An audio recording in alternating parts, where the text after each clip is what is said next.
কি অবস্থা মুরব্বীরা? আশা করি সবাই ভালো আছেন। আমি মোটামুটি ভালো আছি। ঠান্ডা ঠান্ডা কিছুটা কমছে, এই কারণে আরও বেশি ভালো। ঠান্ডা মানে বেশি ঠান্ডাও না, বেশি গরমও না, ইতালে আছি।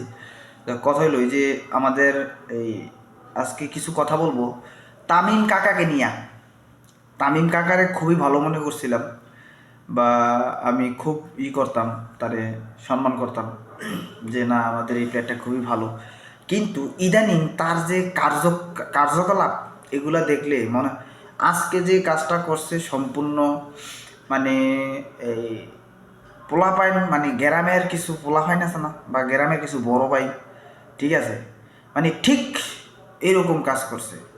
মানে খেলার মধ্যে মনে করো একটা যে কোনো মানে একটা যে কোনো একজন থাকে যে তার একটু পাওয়ার থাকে, বা সে একটু পাওয়ার খাটাইতে চায়, হ্যাঁ, আগে বল করে আগে ব্যাটিং করে, এরকম দুই একটা আছে না, ঠিক এরকম কথা হলো তামিম কাকা লাস্ট, হ্যাঁ, এই অ্যালেক্স হেলসের সাথেও দেখছি খুব মানে খারাপ আচরণ। দেন তার নিজের টিমের প্লেয়ারদের সাথেও যেরকম একটা তার অঙ্গভঙ্গি, একটা সময় আমরা ভাবতাম যে আমি নিজেও বলতাম যে সাকিব আল হাসান ভাই উনি প্লেয়ার ভালো, কিন্তু উনি একটু বেয়াদব টাইপের, রাগী টাইপের, এটা যে চরম বেয়াদব।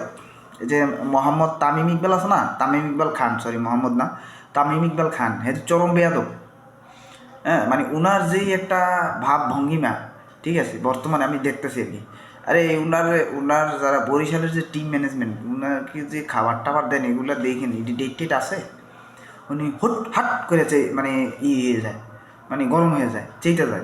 ওই দিন দেখলাম কার সাথে জানি রংপুরের সাথে যে এই ম্যাচটা হারছে, মেবি, হ্যাঁ হারছে, মানে একটা 6 মার্চ, মানে কি করবে না করবে তার মানে চুল ছিঁড়ে মানুষ ক্যাপটার এমনভাবে একটা সেই করবে, মানে যে আমি আমি হতাশ।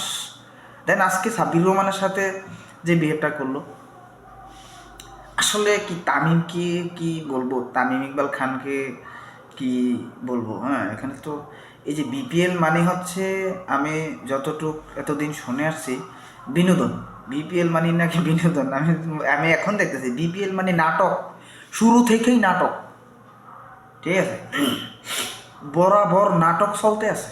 এই সার্কাস সামনের বছর থেকে বাদ বাদ দিয়া থন, যারা অথরিটি আছেন তাদেরকে বলবো এই সার্কাস বরাবর সামনের বছর থেকে বাদ দেন। যেমন শুরুতে নাটক কীরকম, ফার্স্ট যেদিন খেলা হইলো এদিন জীবনের প্রথম শুনলাম যে স্টেডিয়ামের গেটগুলো ভেঙে গেলাইছে।